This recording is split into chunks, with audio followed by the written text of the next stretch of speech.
Hello student, स्वागत है आपका हमारे यूट्यूब चैनल अभी रॉय पीसीएम क्लासेस में। स्टूडेंट आज के नई वीडियो के साथ आज जो हम पढ़ने वाले हैं क्लास 12 की फिजिक्स। और क्लास 12 की फिजिक्स विषय के अंतर्गत यानी फर्स्ट बुक के अंतर्गत हमारा जो चैप्टर चल रहा है वो चौथा चैप्टर चल रहा है, गतिमान आवेश तथा चुम्बकत्व। ठीक है, नहीं, गतिमान आवेश तथा चुम्बकत्व। इस चैप्टर का एक मोस्ट इंपोर्टेंट टॉपिक हमने पढ़ा था जिसका नाम था बायो-सैवर्ट का नियम। आज के इस लेक्चर में हम देखने वाले हैं बायो-सैवर्ट का एक अनुप्रयोग, यानी कि हमने पहला अनुप्रयोग कर लिया है वृत्ताकार कुंडली के केंद्र पर चुंबकीय क्षेत्र। आज के इस लेक्चर में यानी लेक्चर नंबर 78वां है, यानी कि जो अब तक हमारे वीडियो बन चुके हैं वो 78 लेक्चर हमारे पूरे कंप्लीट हो चुके हैं। ठीक है स्टूडेंट, तो आज का जो ये लेक्चर है वो ज्यादा खास है। आज के इस लेक्चर में हम एक मोस्ट इंपोर्टेंट डेरिवेशन करने वाले हैं जो बायो-सैवर्ट का अनुप्रयोग से संबंधित है, यानी सेकंड अनुप्रयोग है, यानी कि वृत्ताकार कुंडली के अक्ष पर चुंबकीय क्षेत्र किस प्रकार से निकाला जाता है, वो मैं आज आपको इस वीडियो में बताने वाला हूं। 5 अंक का देखने के लिए आपको बोर्ड एग्जाम में मिलेगा, इसलिए इस वीडियो को पूरा देखिए, तभी आपको क्या होगा, ये टॉपिक क्लियर तरीका समझ में आएगा, और अन्यथा आपको ये समझ में नहीं आएगा। ठीक है, यदि आपने हमारे पिछले वीडियो नहीं देखे जाकर के उनको देख लीजिए ताकि आपको वो भी टॉपिक क्लियर हो जाए। आज के इस लेक्चर में तो हम पढ़ेंगे कि वृत्ताकार कुंडली के अक्ष पर चुंबकीय क्षेत्र किस प्रकार से निकाला जाता है। तो बने रहिए वीडियो के अंत तक स्टूडेंट। और स्टूडेंट यदि आप चैनल पर नए हैं तो चैनल को सब्सक्राइब कर लीजिए, बेल आइकन को प्रेस करो और बैक क्लिक कर दीजिए कि आने वाले वीडियो की नोटिफिकेशन आपको मिलती रहे। चलते स्टूडेंट वीडियो को स्टार्ट करते हैं। चलिए स्टूडेंट बात करते हैं हम वृत्ताकार कुंडली के अक्ष पर चुंबकीय क्षेत्र यानी एप्लीकेशन ऑफ बायो-सैवर्ट्स लॉ। ठीक है, नहीं, ये बायो-सैवर्ट का अनुप्रयोग है। वृत्ताकार कुंडली के अक्ष पर चुंबकीय क्षेत्र किस प्रकार से निकाला जाता है वो मैं आज आपको बताने वाला हूं। आप ऐसे भी लिख सकते हैं वृत्ताकार धारावाहिक कुंडली के अक्ष पर चुंबकीय क्षेत्र, क्योंकि इसमें धारा आई प्रवाहित हो रही है। आपको दिखाई दे रहा है ये एक वृत्ताकार कुंडली है और इसके हमने केंद्र पर तो देख लिया था, अब हम अक्ष पर देखें। अक्ष क्या होता है ये समझिए आपका, ये आपका क्या है, ये आपका है एक कड़ा है, आपको दिखाई दे रहा है छल्ला है, इसी प्रकार से ये भी एक छल्ला है, ऐसे रखा हुआ है। तो इसके अक्ष पर निकालना है ऐसे, यानी कि इस दूरी पर कोई दूरी होगी, यहां से कुछ दूरी पर निकालना होगा। ठीक है, तो हमने मान लिया यहाँ पर ये x दूरी पर हमें निकालना है। तो ये एक छल्ला हमने माना है, ये इसमें धारा प्रवाहित हो रही है, आई धारा प्रवाहित हो रही है। ठीक है, तो यहाँ से ओ बिंदु से x दूरी पर हमने एक बिंदु पी लिया है इसके केंद्र से। ठीक है, तो इस पर हमें चुंबकीय क्षेत्र की गणना करनी है। इसकी त्रिज्या कितनी है, r त्रिज्या का है। क्लियर स्टूडेंट, इतना आपको पता होना चाहिए। इसमें जब धारा आई प्रवाहित हो रही है, कितनी धारा आई प्रवाहित हो रही है, तो इसके कारण हमें चुंबकीय क्षेत्र ज्ञात करना है। क्लियर स्टूडेंट, चलिए तो देखिए किस प्रकार से करते हैं, बायो-सैवर्ट के अनुप्रयोग के अनुसार हम इसको करेंगे। ठीक है, तो चलिए सबसे पहले आप इसकी थ्योरी में क्या लिखोगे, चलिए थ्योरी में पहले आप इसके लिख लीजिए। थ्योरी में आपको लिखना क्या है, लिखेंगे, मैं बोल देता हूं, आप लिख लीजिए कि माना एक वृत्ताकार धारावाहिक कुंडली है जिसकी त्रिज्या r है। इसमें I धारा प्रवाहित हो रही है। वृत्ताकार कुंडली के केंद्र O से x दूरी पर अच्छी स्थिति में एक बिंदु P लिया है, जिस पर चुंबकीय क्षेत्र की गणना करने पर आपको इस प्रकार से आपको थ्योरी में लिखना होगा। क्लियर, चलिए अब देखिए आपको करना क्या है। अब आपको करना है कि बायो-सैवर्ट का हम यहाँ पे अनुप्रयोग करने वाले हैं, तो बायो-सैवर्ट के नियम से ही करेंगे, है ना। बायो-सैवर्ट का अनुप्रयोग हम यहाँ पर कर रहे हैं, तो सेकंड अनुप्रयोग कर रहे हैं, तो हमें इसको किस प्रकार से करेंगे, बायो-सैवर्ट के नियम से ही करेंगे। तो हमें यहाँ पर क्या मानना पड़ेगा, हमें यहाँ पर एक अल्पांश लेना पड़ेगा। पूरी वृत्ताकार कुंडली का अर्थ हम चुंबकीय क्षेत्र यहाँ पर नहीं निकाल पाएंगे, अक्ष पर नहीं निकाल पाएंगे, पहले हम एक छोटे से अल्पांश के कारण यहाँ पर निकालेंगे। तो मैं यहाँ पर एक अल्पांश मान लेता हूँ, मैं यहाँ पर क्या कर लेता हूँ, एक अल्पांश मान लेता हूँ। ये मैंने एक अल्पांश यहाँ पर ले लिया। ठीक है, ये अल्पांश जो मैंने यहाँ पर लिया है आपको दिखाई दे रहा है, ये वाला अल्पांश, ये अल्पांश, इसकी अल्पांश की लंबाई है dl। ठीक है, इसको मैं नाम दे देता हूँ यहाँ पर, देखिए इस अल्पांश को a नाम देता हूँ, क्योंकि मैं अभी यहाँ पर थोड़ा सा जो जब हम इसको त्रिभुज बनाएंगे ना यहाँ पर तो आसानी हो जाएगी, इसको हम मानना पड़ेगा ए यहाँ पर, इसलिए पहले से मान लेते हैं अल्पांश, ये ए वाला अल्पांश है, dl अल्पांश हमने मान लिया है। यहाँ पर छोटा सा अल्पांश, अल्पांश का मतलब क्या होता है, एक छोटा सा दूरी, इस पूरे से वृत्त की एक छोटी सी दूरी, हल्की सी दूरी, ठीक है ना, वही अल्पांश है। इसके कारण हमें क्या चाहिए, इस बिंदु पर चाहिए। तो आप एक काम कीजिए, आप कैसे निकाल देते, अल्पांश से एक रेखा खींचते थे, तो यहाँ से अल्पांश से करेंगे एक रेखा इस प्रकार से खींच देंगे ऐसे। ये हमने यहाँ पर डाल दिया। तो ये दूरी कितनी है, पहले आप इसको निकालिए, इस दूरी को आप निकालेंगे, इस वाली को। तो कैसे निकालेंगे, तो आप यहाँ पर दिखाई दे रहा है, ये त्रिभुज दिखाई दे रहा है ओ ए पी। तो यहाँ पे आप लिखेंगे त्रिभुज ओ ए पी में पाइथागोरस गोरस प्रमेय, पाइथागोरस प्रमेय से आप यहां पर निकाल लेंगे। ठीक है, पाइथागोरस प्रमेय क्या कहती है, कर्ण का वर्ग, कर्ण यानी कि ये वाला, ए पी का वर्ग, तो कर्ण का वर्ग यहां पर आप लिखेंगे कर्ण का वर्ग, कर्ण का वर्ग बराबर होता है आपका लंब का वर्ग प्लस आधार का वर्ग। ठीक है, आधार का वर्ग, तो लंब कर्ण कितना है एपी, तो एपी का वर्ग बराबर लंब कितना है आपका, देखिए आर त्रिज्या का है ना, तो आर का वर्ग प्लस एक्स का वर्ग, आधार ये है आपका। तो यहां से निकल के आएगा एपी, यहां से रूट ये चला जाएगा वर्ग, तो यहाँ पर रूट चढ़ जाएगा आर स्क्वायर प्लस के एक्स स्क्वायर। क्लियर, तो ये दूरी आपकी यहाँ पर निकल के आई स्टूडेंट, यहाँ पर ये निकल गई आर स्क्वायर प्लस के एक्स स्क्वायर। क्लियर, यहाँ तक क्लियर होना चाहिए। ये आपकी दूरी यहाँ पर निकल आती है आर स्क्वायर प्लस के एक्स स्क्वायर। ठीक है स्टूडेंट, ठीक है स्टूडेंट, तो यहाँ पर हमने क्या निकाली है, एपी दूरी हमने यहाँ पर निकाल ली, इतनी निकल के आई हमारी। ठीक, अब आपको करना क्या है, अब आपको करना है वायो सेवर्ट के नियम से, वायो सेवर्ट के नियम से, ठीक है नी, नियमानुसार नियम से करेंगे तो यहां पर हम क्या निकालेंगे, अल्पांश के कारण डीएल अल्पांश, डीएल ये अल्पांश हमने लिया, इसके कारण बिंदु पी पर चुंबक अल्पांश, डीएल अल्पांश के कारण बिंदु पी पर चुंबकीय क्षेत्र, तो छोटे से अल्पांश के लिए निकाल रहे हैं। अच्छा एक बात और मैं आपको बता दूं कि ये अल्पांश आपको दिखाई दे रहा है ना, ये इस अल्पांश और इस रेखा के बीच कितना कोण है, ठीक समझिए, ये आपको कड़ा दिखाई दे रहा है, यहाँ पर ये कड़ा है इस प्रकार से, तो ऐसे अल्पांश इसके ऊपर लिया है, और ये अल्पांश है, मान लीजिए ये वाला अल्पांश, ये अल्पांश हो गया। ठीक है, ये अल्पांश हमने यहाँ पे लिया है, और अक्ष तो ऐसे होगा ना इसका, तो यहाँ पर ये रेखा है, ये वाली रेखा आपको दिखाई दे रही है, ये वाली ये रेखा ये है, तो ऐसे करके है। तो आप देखिए ये वाला अल्पांश और इसके बीच कोण कितना है, 90 डिग्री का, तो यानी कि इस अल्पांश के बीच जो कोण होगा यहां से यहां तक, ये 90 डिग्री कोण होगा, और यहाँ पर ये तो है ये 90, ठीक है नहीं, और यहाँ पर ये कितना कोण है, थीटा कोण है। ठीक है, थोड़ा सा इसको भी लिख लेना है, यहाँ पर थीटा कोण है। ठीक, चलिए, तो ये 90 डिग्री कोण बन रहा है यहाँ पर अल्पांश और इस रेखा के बीच में, तो यहाँ पर कितना हो जाएगा चुंबकीय क्षेत्र, तो ये हो जाएगा डीवी बराबर हो जाएगा mu not upon 4 pi I D L sine 90 degree,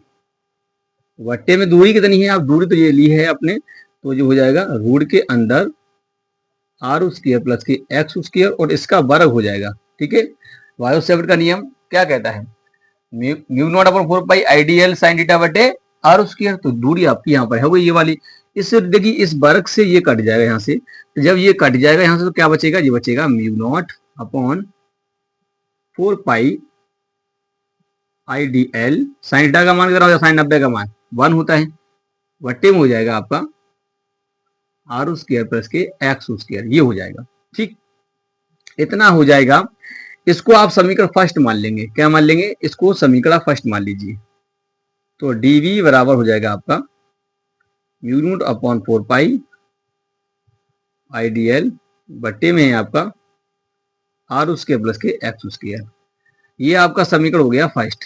clear student, तो अभी ये छोटे से के निकल के आया है आपका, क्या निकल के आया, छोटे से के लिए निकल के आया है, हमें तो निकालना है संपूर्ण के लिए, तो संपूर्ण के लिए कैसे निकालेंगे, उसके लिए आपको क्या करना पड़ेगा, इसका समाधान करना पड़ेगा, और समाधान कैसे किया जाएगा, देखिए अभी तो हमें यहाँ पर संपूर्ण के निकालना है, पूरी कुंडली का निकालना है, पहले छोटे से के निकाला है हमने, तो ये अभी पूरे के निकालोगे, कैसे निकालोगे, तो पहले आपको यहाँ पर डायरेक्शन पता होनी चाहिए चुंबकीय क्षेत्र की, तो डायरेक्शन किस प्रकार से निकाली जाती है समझ लीजिए। देखिए ये आपको दिखाई दे रहा है मार्का की, ये डायरेक्शन इस प्रकार से, धारा कैसे बह रही है, देखो ऐसे करके धारा बह रही है इस प्रकार से, जो मार्का दिखाई दे रहा है, तो देखिए धारा नीचे से ऐसे जा रही है, ऐसे करके धारा इस प्रकार से जा रही है ऐसे, तो ये ऐसे करके धारा बह रही है इसमें, ठीक है ना, तो धारा की डायरेक्शन इस प्रकार से है ऐसे, ठीक है ना, ऐसे करके है, यानी कि ऐसे करके इस प्रकार से बह रही है धारा इसके अंदर, तो धारा का प्रवाह हो रहा है। तो देखिए यहाँ पर हम डायरेक्शन कैसे निकालेंगे, अल्पांश हमने यहाँ पर लिया है, तो ये अल्पांश में धारा ऐसे है अभी, इसमें ऐसे, देखिए ऊपर वाले में हम बात कर रहे हैं तो ऐसे करके है।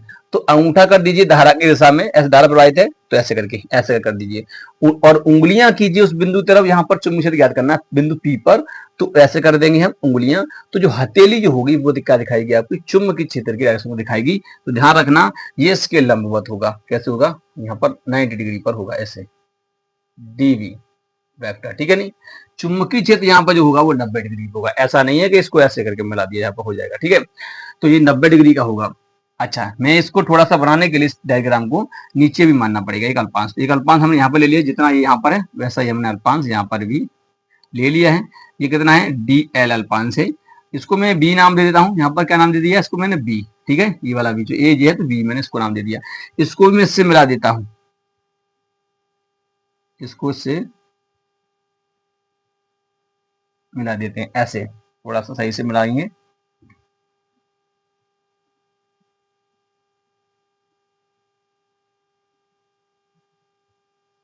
ऐसे करके, ठीक है। हमने इसको इससे मिला दिया है।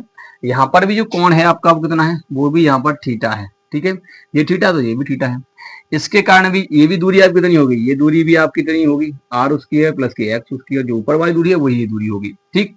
इसके कारण देखिए, अब देखिए ऊपर वाले के लिए तो ऐसे था, अब ये धारा ऐसे आएगी नीचे की तरफ, तो आपकी धारा की दिशा में कर देना अंगूठा, सीधे हाथ का प्रयोग करना है, अंगूठा करना है और उंगलियां कर दो इस बिंदु की तरफ ऐसे, ठीक है नहीं, ऐसे करके, धारा ऐसे है ना, ऐसे कर दो। तो ऊपर की तरफ उंगलियां यहाँ पर कर दी बिंदु की तरफ, तो हथेली दिखाएगी चुंबकीय डायरेक्शन को। तो इस प्रकार से यहाँ पर होगी ऐसे लंबवत इसकी डायरेक्शन, ठीक है। ये हो जाएगा इसका डीवी वेक्टर, क्लियर। अब यहाँ पर आप देख सकते हैं कि चुंबकीय क्षेत्र की डायरेक्शन जो है ना तो एक ही डायरेक्शन में और ना ही ये लंबवत है, तो ये कैसे है, यानी कि अलग अलग डायरेक्शन में है, ना तो क्षैतिज में है और ना ही लंबवत है। तो आपको ऐसी कंडीशन में आपको क्या करना होगा, घटक लेने पड़ेंगे। तो यहाँ घटक कैसे लेते हैं, दो प्रकार से घटक ले जाते हैं, 11वीं में आपने पढ़ लिया है घटक लेना, ठीक है। ये चुंबकीय क्षेत्र आपको दिखाई दे रहा है, एक काम कीजिए इस रेखा को थोड़ा सा आगे खींच दीजिए ऐसे, और यहां से एक एक रेखा इस प्रकार से खींच दीजिए। इस बिंदु पी को मैं यहां से हटाता हूं अभी, ठीक है। इस प्रकार से हमने यहाँ पर खींच दिया, ठीक। ये हमने यहाँ पर खींच दिया ऐसे। तो ये हो गया आपका लंबवत। एक बात आपको बताऊं, यहाँ पर जो कोण है वो थीटा है, क्योंकि ये कैलकुलेशन से निकल के आता है, गणितीय कैलकुलेशन से थीटा कोण निकल के आता है, गणित वाले होंगे वो समझ रहे होंगे, ठीक है। ये बिंदु पी है, ये आपका थीटा है, तो ये भी आपका यहाँ पर थीटा होगा, ये कोई ये थीटा तो ये भी थीटा, ठीक है। अब देखिए होता क्या है, इसमें जब हम घटक लेते हैं तो ये हो गए लंबवत घटक जो आपको ऐसे दिखाई दे रहे हैं, और ये हो गया आपका क्षैतिज घटक, है ना, ठीक। तो इस वाले के हम जो चुंबकीय दिखाई दे रहा है इसके घटक करेंगे तो लंबवत और क्षैतिज घटक प्राप्त होंगे हमें। तो लंबवत घटक में क्या करते हैं, इस वाले घटक का हम जब हम कोण की तरफ चलते हैं, ऐसे कोण की तरफ जाएंगे, तो हमने पढ़ लिया है 11 में, तो ये लिखा जाता है डीवी कॉस थीटा, ठीक है। ऐसे इसको लिखेंगे तो ये लिखा जाएगा डीवी कॉस थीटा, क्लियर। इसके विपरीत जब हम बात करेंगे, ऐसे विपरीत चलेंगे, तो ये लिखा जाएगा डीवी साइन थीटा। इसके विपरीत हम इसको लिखेंगे तो ये लिखा जाएगा डीवी साइन थीटा, ठीक। डीवी साइन थीटा आपके यहाँ पर लिखे जाएंगे, क्लियर स्टूडेंट। इतना आपको क्लियर हो गया, हो जाना चाहिए। हमने केवल इसके घटक लिए हैं चुंबकीय क्षेत्र, क्योंकि हमें यहाँ पर परिणामी चुंबकीय क्षेत्र निकालना है पूरी कुंडली कारण, तो हमें इसका समाधान करना होगा जो आया है इसका। तो समाधान करें कैसे, हम करना होगा, क्योंकि हमें इस बिंदु पी पर हमें पहले इसके चुंबकीय क्षेत्र के घटक निकालने होंगे कि कौन से घटक जुड़ रहे हैं और कौन से घटक मतलब एक दूसरे को नष्ट कर रहे हैं, तो वो हमें देखना होगा ना यहाँ पर। तो वही हमें यहाँ पर किया है, तो इसे हमने घटक कर दिए, लंबवत और क्षैतिज घटक किए, क्लियर। चलिए अब आपको करना क्या है, अब आपको करना है कि ये चुंबकीय क्षेत्र आपको दिखाई दे रहा है, चुंबकीय क्षेत्र। अब आपको लिखना है, थोड़ा सा लिखेंगे आप यहाँ पर,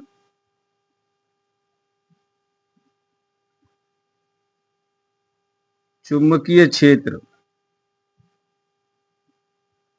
डीवी वेक्टर के घटक में लंबवत घटक कौन कौन से हैं,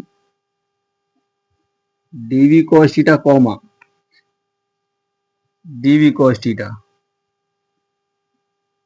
आपस में निरस्त करते हैं, आपस में निरस्त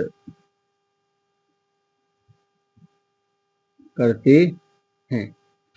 परंतु जो साइन थीटा आपको दिखाई दे रहा है ना, एक डायरेक्शन में, देखिए ये एक दूसरे के लंबवत हैं, तो यह क्या करेंगे, निरस्त करेंगे। और ये एक डायरेक्शन में, तो ये क्या करेंगे, जुड़ जाएंगे, निरस्त करते हैं। परंतु DV sine theta comma DV sine theta, DV sine theta क्षैतिज घटक, क्षैतिज घटक हैं जो आपस में जुड़ते हैं, आपस में जुड़ते हैं। क्लियर? इतना आपको लिखना होगा। क्लियर? इतना आपको जब लिख लेंगे तो आप देखिए, समझिए पहले तो, यहां पर जो आपको दिखाई दे रहा है ना, ये आपको दिखाई दे रहा है, ये वाला चुंबकीय क्षेत्र है, क्षैतिज घटक हैं, ये आपस में जुड़ रहे हैं। अब आपका दिमाग में आना चाहिए, ये आपको फील होना चाहिए कि ये चुंबकीय क्षेत्र घटक जो है, ये केवल इन अल्पांशिकार है, इतना भी है ना, ऐसे छोटे छोटे छोटे छोटे अल्पांश होंगे, उनके कारण एक गोला सा चक्कर से बन जाएगा ना, बन जाएगा ये वाला। लंबवत घटक भी प्राप्त होंगे और क्षैतिज घटक भी प्राप्त होंगे, लंबवत घटक भी प्राप्त होंगे, क्षैतिज घटक भी प्राप्त होंगे, ये वाले घटक आपको प्राप्त होंगे और ये भी प्राप्त होंगे। ये अल्पांश यहाँ पे लिया, इसलिए एक अल्पांश यहाँ ले लो, एक अल्पांश यहाँ ले लो, तो इनके कारण यहाँ पर ऐसे बन जाएगा, लंबवत ऐसे आएगा, क्षैतिज फिर भी ऐसे आएगा, है ना। यहाँ पर लिया जाएगा, उसके कारण भी लंबवत ऐसे आएगा, फिर क्षैतिज तो ऐसे आएगा वहां पर, ठीक है ना। तो यानी कि कुछ इस प्रकार से बन जाएगा, यानी कि ऐसे ऐसे बन जाएगा, ऐसे ऐसे ऐसे, इस प्रकार से लंबवत घटक हो जाएंगे और क्षैतिज घटक तो उसी डायरेक्शन में हो जाएंगे, है ना। सबके लिए निकालेंगे तब के लिए, इसलिए तो आपको करना क्या होगा, हमें इसका समान करना होगा, किसका, इसका समान कर दीजिए। ये तो आपको निरस्त कर रहे हैं ना, काट रहे हैं एक दूसरे को, जितना ये है उतना ही ये है, निरस्त कर देंगे, तो ये वाला और ये वाला जुड़ जाएगा आपस में। तो यहाँ पर समाधान करेंगे तो जो हो जाएगा v बराबर इंटीग्रेशन dv साइन थीटा। बस आप इतना ही करना है और कुछ नहीं करना है, इतने का समान कर दीजिए, रखिए। चलिए इस वैल्यू को उठा करके यहाँ पर रख देते हैं, तो ये हो जाएगा यहाँ पर v बराबर integration mu not upon 4 pi IDL sine theta बट्टे में है आपका, यहाँ पर देखिए ये वाला आर स्क्वायर प्लस के एक्स स्क्वायर, ठीक है। क्लियर? इतना हो जाएगा। जिसका समान होता है उसे करना है, जिसका ना हो उसे बाहर निकाल लीजिए, केवल डीएल का हो जाएगा, क्योंकि डीएल के सापेक्ष ही हो रहा है ना, और अगर डीएल के सापेक्ष कुछ है, एल वगैरह होगा तो होगा, समझ रहा, नहीं होगा नहीं, तो साइन थीटा का होगा नहीं, इसको सबको बाहर निकाल लेंगे। जब इसको यहां से बाहर निकालेंगे तो ये आ जाएगा यहाँ पर बी बराबर म्यू नॉट अपॉन 4 पाई आई को बाहर निकाल लीजिए, साइन थीटा को भी हमने बाहर निकाल लिया, बट्टे में आर स्क्वायर प्लस के एक्स स्क्वायर, यही तो बचा, और इंटीग्रेशन अंदर बचेगा केवल आपका डीएल। अब डीएल का समान क्या हो जाएगा, देखिए ये छोटे छोटे छोटे छोटे अल्पांश हैं और इस वृत्त की क्या बना रहे हैं, परिधि, जो कि वृत्त तो है, छल्ला है तो वृत्ताकार है, तो ये परिधि बनाएंगे, और परिधि त्रिज्या आपको बताइए, परिधि सूत्र क्या होगा, 2 पाई आर, तो आपको यहाँ पर लगाना है, यहाँ पर आपको उसी सूत्र को लगाना है। चलिए कहाँ पर करते हैं, चलिए मैं यहाँ से इसको रब कर देते हैं, ठीक है, और यहीं से हम थोड़ा सा करेंगे क्योंकि यहाँ पर जगह बहुत कम है। तो चलिए स्टूडेंट, अब यहाँ पर हम करते हैं, तो यहाँ से स्टार्ट करते हैं इसको, अब यहाँ से थोड़ा सा इससे कर देंगे, ठीक है। तो यहाँ पर देखिए डीएल का समान क्या हो जाएगा, इसकी पूरी परिधि हो जाएगी ना, है ना, ये परिधि है, डीएल डीएल डीएल डीएल, अल्पांश यहाँ पर जुड़ेंगे तब ये वृत्त का निर्माण हो रहा है, तो इसका मतलब इसका समान डीएल का समान हो जाएगा 2 पाई आर। तो यहाँ पर क्या हो जाएगा, ये हो जाएगा आपका बी बराबर म्यू नॉट अपॉन 4 पाई, और यहाँ पर हो जाएगा आई साइन थीटा बट्टे में तुम्हारा क्या है, आर स्क्वायर प्लस का एक्स स्क्वायर, ठीक है, और यहाँ पर हो जाएगा आपका 2 पाई आर, कैपिटल आर होगा, ठीक है, ये वाली त्रिज्या। Clear student? इतना हो जाएगा। अब आप इसे काट दीजिए, पाई से तो देखिए पाई कट जाएगा, 2 से यहाँ पर ये 4 बार 2 बार कट जाएगा। क्लियर? तो यहाँ पर हो जाएगा बी बराबर म्यू नॉट बटे में 4 पाई, और यहाँ हो जाएगा आई साइन थीटा, और ये आर हो जाएगा, गुणा में है ना, तो आर हो जाएगा, बट्टे में कितना हो जाएगा आपका नीचे आर स्क्वायर प्लस की एक्स स्क्वायर यहाँ पर हो जाएगा। Clear student? यहाँ तक आपका हो गया। आपका देखिए हमने समीकरण फर्स्ट माना था, तो इस समीकरण फर्स्ट का जो वैल्यू था वो उठा के हमने यहाँ पर रख दिया था। अब इसको हम समीकरण सेकंड मान लेते हैं। क्लियर यहाँ तक? ये समीकरण सेकंड हो गया। ठीक, यहां तक समीकरण सेकंड हो गया। अब आपको करना क्या है, देखिए यहाँ पर साइन थीटा आ गया है, इस साइन थीटा की वैल्यू आपको निकालना है। तो यहां से निकालेंगे त्रिभुज ओ ए पी में, त्रिभुज चलिए निकालते हैं, त्रिभुज ओ ए पी में साइन थीटा निकाल लीजिए, साइन थीटा। तो साइन थीटा निकालेंगे तो साइन थीटा होता है लंब बटे कर्ण, क्या होता है लंब बटे कर्ण। लंब क्या है, लंब ये है ये वाला, क्योंकि तो थीटा यही तो है ना, तो लंब ये हो गया, यानी कि 90 डिग्री वाला कर्ण हो गया, ठीक है नहीं, ये वाला सामने वाला, और ये आधार हो गया, ये लंब हो गया। तो लंब दिया है आर और कर्ण दिया है आपका ये रूढ़ के अंदर, रूढ़ के अंदर दिया है आर स्क्वायर प्लस के एक्स स्क्वायर। ठीक है, अब आपको करना क्या है, साइन थीटा का जो वैल्यू आया है उठाकर समीकरण फर्स्ट में सेकंड में रख दीजिए। तो समीकरण सेकंड से, आप किससे, समीकरण सेकंड से, तो समीकरण सेकंड में आप रख दीजिए, इस वैल्यू को यहाँ पर आप रखेंगे तो कितना हो जाएगा, जो हो जाएगा v बराबर, देखिए म्यू नॉट, देखिए यहाँ पर हमने थोड़ा सा गड़बड़ कर दिया है, यहाँ 4 पाई नहीं आएगा, यहाँ पर क्या आएगा 2 आएगा केवल, क्योंकि देखिए यहाँ से कट गया है, पाई से पाई और 2 से 2 कट गया है ना, तो इतना 2 रह गया ना यहाँ पर, तो पाई तो कट ही गया। तो यहाँ पर कितना बचा, ये हो जाएगा आई, और साइन थीटा की जगह पर आपको ये वैल्यू रखनी है। तो समीकरण सेकंड में हम इस मान को उठा के यहाँ पर रखेंगे तो कितना हो जाएगा, ये हो जाएगा b बराबर हो जाएगा, क्या हो जाएगा, b बराबर हो जाएगा तुम्हारा यहाँ पर म्यू नॉट बटे में 2, ठीक है नहीं, आई दिया है, आई रखा जाएगा, साइन थीटा पे आप रखना है तो यहाँ आर पहले से है और एक आर ऊपर है ये, तो ये आपका क्या हो जाएगा डबल हो जाएगा, यानी आर स्क्वायर हो जाएगा, बट्टे में आपका क्या हो जाएगा ये वाला है और ये भी दिया है, तो जो हो जाएगा यहाँ पर आर स्क्वायर प्लस के एक्स स्क्वायर, और गुड़े में हो जाएगा वो रूट के अंदर है आपका आर स्क्वायर प्लस के एक्स स्क्वायर। ठीक है, इस प्रकार से हो जाएगा। अब आपको पता है कि रूट की पावर हम 1/2 लगा सकते हैं, ठीक है ना, तो ये इस प्रकार से हो जाएगा, b बराबर हो जाएगा म्यू नॉट बटे में हो जाएगा आपका 2, ठीक है नहीं, और यहाँ पर तुम्हारा आई आर स्क्वायर, ठीक है, इस प्रकार से है, बट्टे आपको दिया है, इसको मैं ऐसे लिख सकते हैं आर स्क्वायर प्लस के एक्स स्क्वायर, और इसको हम गुणे में इस प्रकार से लिख सकते हैं r square plus x square की घात 1/2, रूट का हमने मान यहाँ पर लगा दिया है 1/2। अब आपको पता है, देखिए ये वाला और ये वाला दोनों सेम है, जब बेस सेम होते हैं यानी ऐसे हो m a की पावर m इंटू ए की पावर n, तो इसको हम लिख सकते हैं a की पावर m प्लस n, ऐसे लिख सकते हैं। तो ये बेस सेम है, देखिए आर उसके प्लस एक्स स्क्वायर, आर उसके प्लस एक्स स्क्वायर, इस पे घात 1/2, इस पे घात मान लीजिए 1 है, होता ही है 1, ठीक है नहीं, तो कितना हो जाएगा v बराबर हो जाएगा आपका, तो mu not I R square हो जाएगा, बट्टे में कितना हो जाएगा 2, कोष्टक के अंदर हो जाएगा यहाँ पर आपका आर स्क्वायर प्लस के एक्स स्क्वायर, और इसका हो जाएगा घात 3/2, जब 1 प्लस 1/2 जोड़ोगे 3/2 ही आएगा। ठीक है, इस प्रकार से आपका निकल आएगा ये। तो ये आपका क्या होता है, चुंबकीय क्षेत्र का फॉर्मूला होता है। इस पर यहाँ बिंदु P पर टोटल इस पूरी कुंडली का जो चुंबकीय क्षेत्र होगा वो इतना आपका होगा। क्लियर, इतना जो आपका निकल के आया है ये आप देख सकते हैं, यहां से लेकर के ये वाला, ये पूरा जो आपका निकल के आया है ये आपका चुंबकीय क्षेत्र का फॉर्मूला है। क्लियर स्टूडेंट, अगर ऐसी कुंडली n होती तो n कुंडलियों के लिए, किसके लिए, n कुंडली के लिए हम बात करेंगे, n कुंडली के लिए, तो ऐसी n कुंडलियां हो तब कितना होगा, तो केवल आपको क्या करना है n से गुणा कर देना है, तो n हो जाएगा और म्यू नॉट हो जाएगा, आई आर स्क्वायर हो जाएगा, बट्टे में आपका हो जाएगा केवल 2 कोष्टक के अंदर आर स्क्वायर प्लस के एक्स स्क्वायर का 3/2, इस प्रकार से आपका यहाँ पर बन जाएगा। क्लियर स्टूडेंट, इस प्रकार से आपका ये फॉर्मूला बनता है, जो आपका चुंबकीय क्षेत्र के लिए बिंदु इस पूरी कुंडली कारण इस अक्ष पर एक बिंदु पी लिया था, इस पर चुंबकीय क्षेत्र ये फॉर्मूला होता है। n के लिए निकालना है तो इस प्रकार से n लगा देना, केवल n से गुणा कर देना है आपको, और कुछ नहीं करना है। ठीक है, तो इस प्रकार से हो जाएगा, कुछ नहीं करना है। तो स्टूडेंट उम्मीद करते हैं आपको टॉपिक क्लियर तरीका समझ में आ चुका होगा। यदि आपको कहीं पर दिक्कत आई है तो एक बार वीडियो को फिर से देख लीजिए, आपको क्लियर तरीका समझ में आ जाएगा। ठीक है स्टूडेंट, बहुत ही सिंपल तरीका से मैंने इस टॉपिक को क्लियर कराया है। उम्मीद करते हैं आपको टॉपिक समझ में आ चुका होगा। और स्टूडेंट यदि आपको वीडियो पसंद आया तो वीडियो को एक बार लाइक कर दीजिए, चैनल को सब्सक्राइब कर बेल आइकन को प्रेस जरूर कर दीजिए, ताकि आने वाले वीडियो की नोटिफिकेशन आपको मिलती रहे। आप मिलेंगे नेक्स्ट वीडियो के साथ नेक्स्ट वीडियो में, तब तक के लिए जय हिंद।